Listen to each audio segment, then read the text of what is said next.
I am Dr. Sameer. I am an orthopedic surgeon, also an assistant professor in orthopedics. I have done fellowship in knee shoulder arthroscopy, hip and joint replacement surgeries, as well as complex trauma after my residency. I am also the consultant and founder of Shelavale Ortho Care Hospital in Shahpur. And yes, I am a first generation doctor.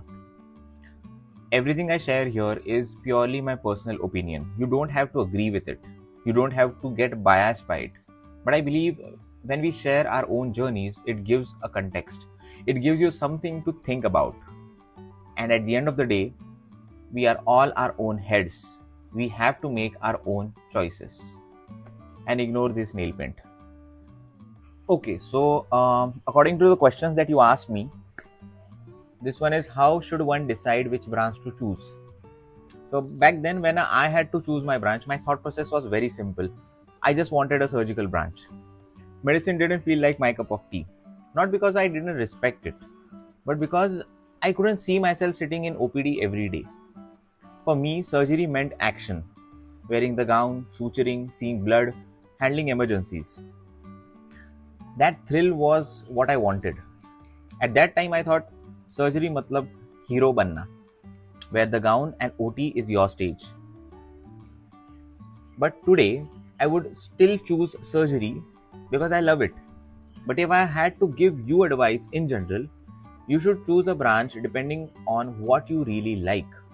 And for that, you have to take your internships seriously. You don't need, if you didn't explore properly during your internship, then the best way to decide is to ask yourself, what can I sustain for my whole life? And if you're not getting a seat this year, try doing a housemanship for a month. That will at least give you some clarity. Personally, if not ortho, I would go for a branch that gives me 9 to 5 job, or where I am not dependent on somebody else's operation theatre. Even medicine has its charm, because to learn something new in medicine, you can just read, ask your seniors and practice. But as a surgeon, the curve is tough.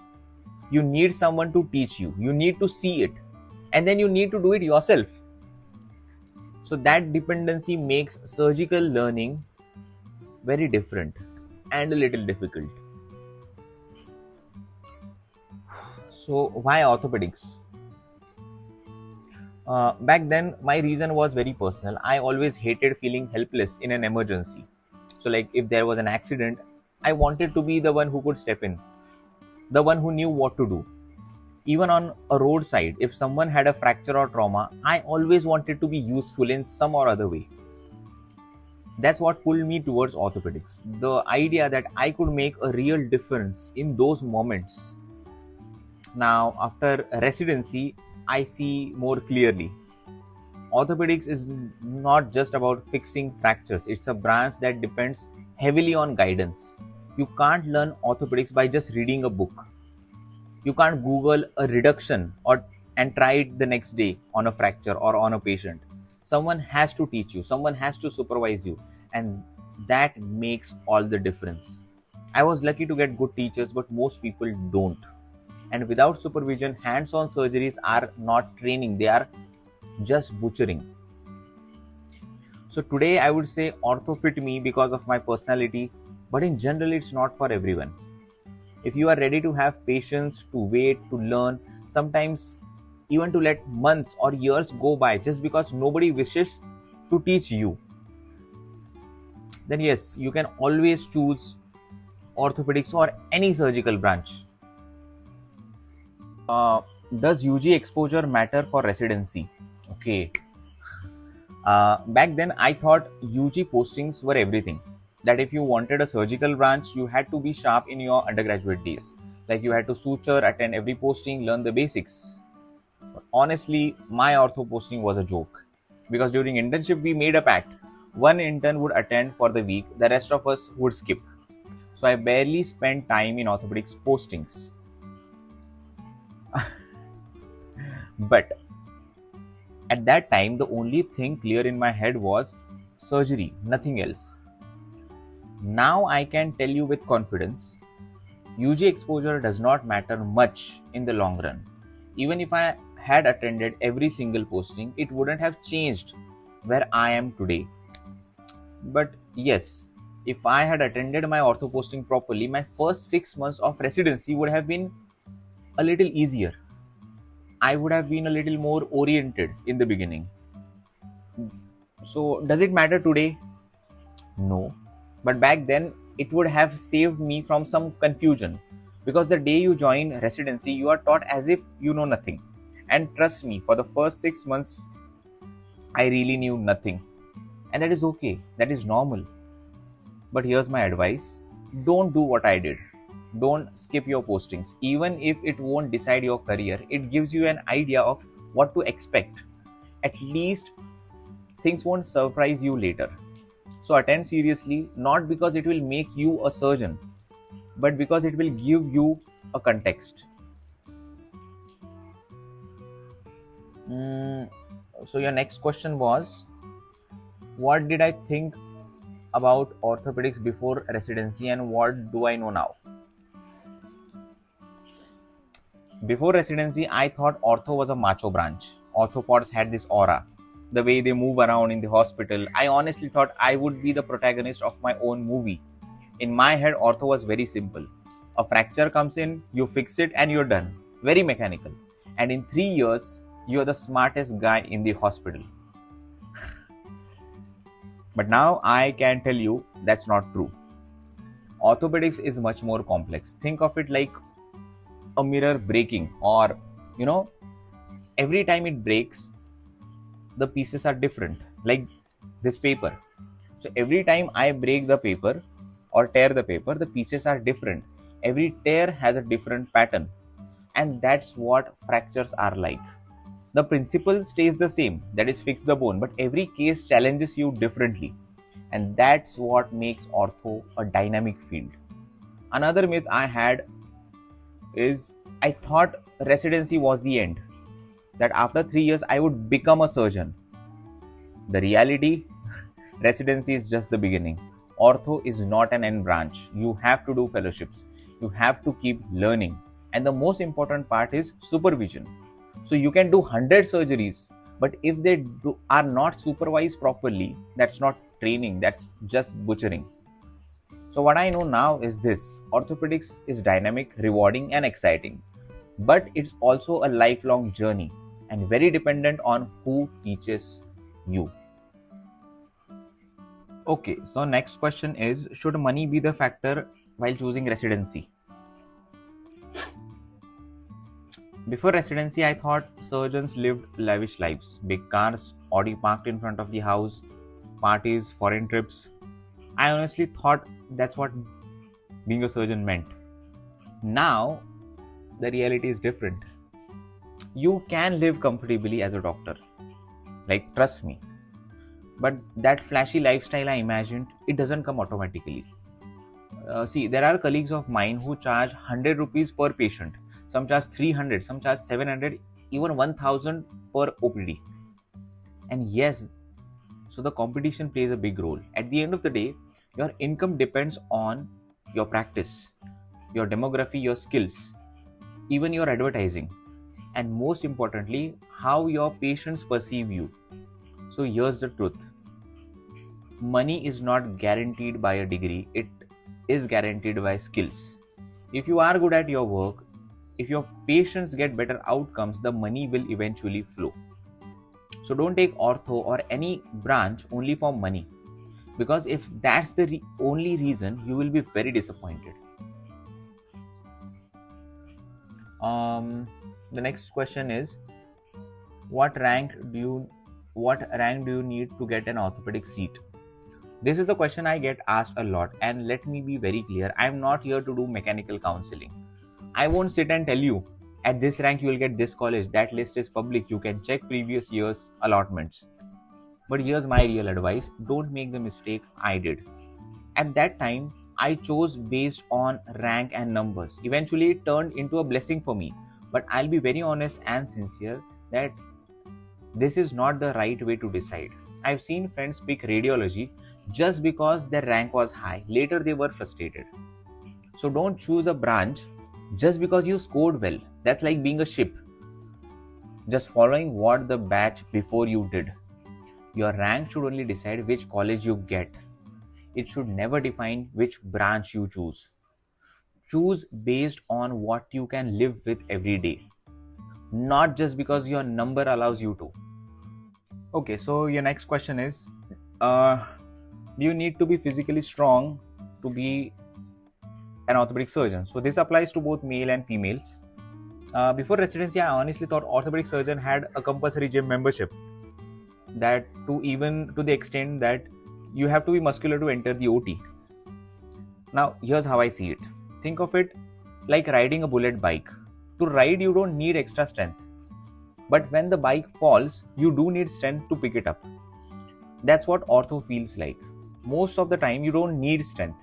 But there will be moments where it matters, like holding a traction, reducing a fracture, lifting a patient. Of course, if you can't, someone else will help you. But personally, I believe the surgeon is a captain of the ship, and I like to have control in my own hands. And as you can see, I work out almost daily. Not for six-pack abs. I work out so that I can lift myself, lift my bike if it falls, lift my patient if they collapse, and yes, also fit in my OT scrubs. Does that mean only strong men can do ortho? Absolutely not.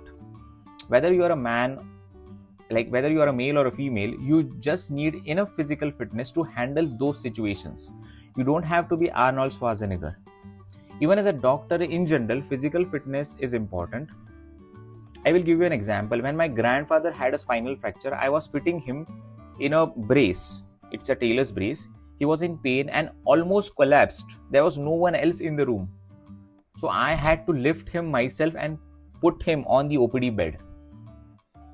That moment taught me being physically capable is not just for ortho, it's for every healthcare worker.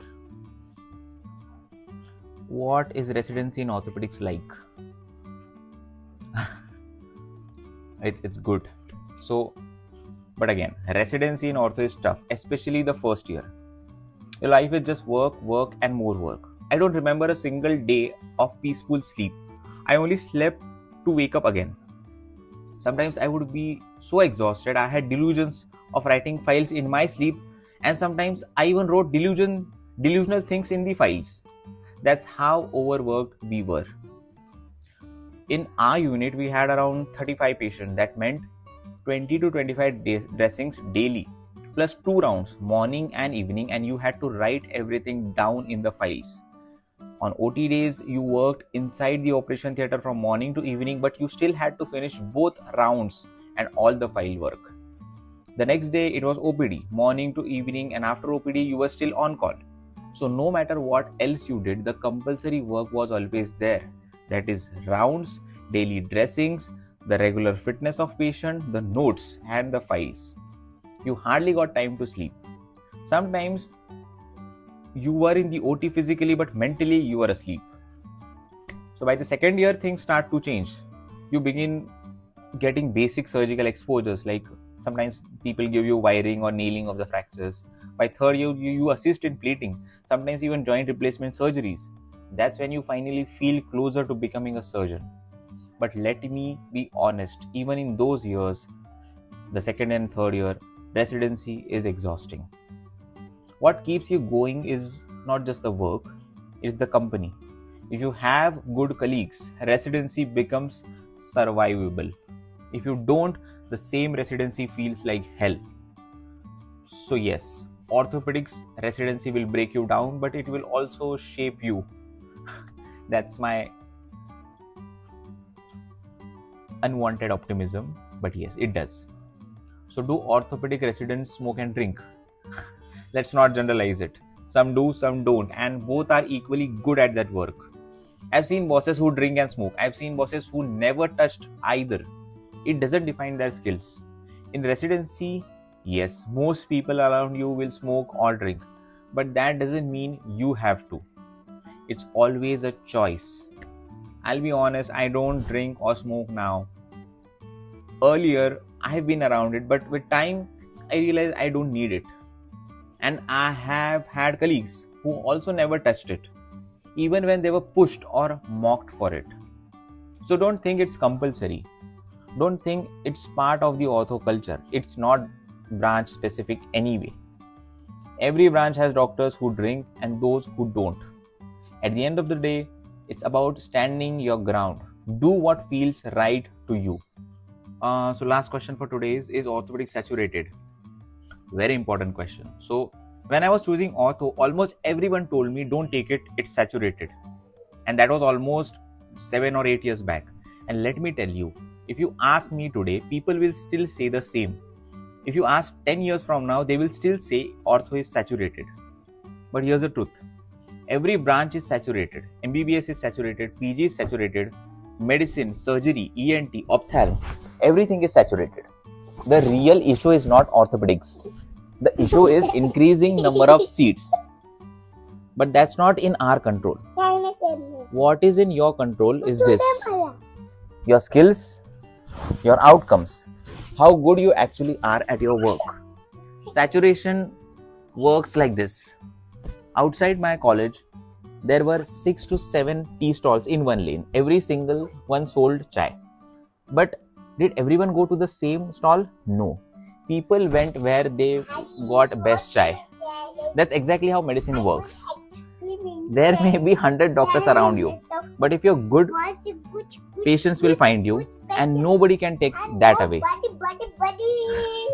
So these were my thoughts straight from my own journey in orthopedics. I got so many questions from you all, and I don't think I can cover every question, but that's fine because this is just the beginning of the conversation. We will keep talking more questions bit by bit so that everyone who's confused about residency gets some context, not a final answer but a direction. And remember, these are my experiences. Your journey will be your own. If you have more questions, you can DM me on Instagram or drop them right here in the comments. Thanks for watching. झालं संपलं.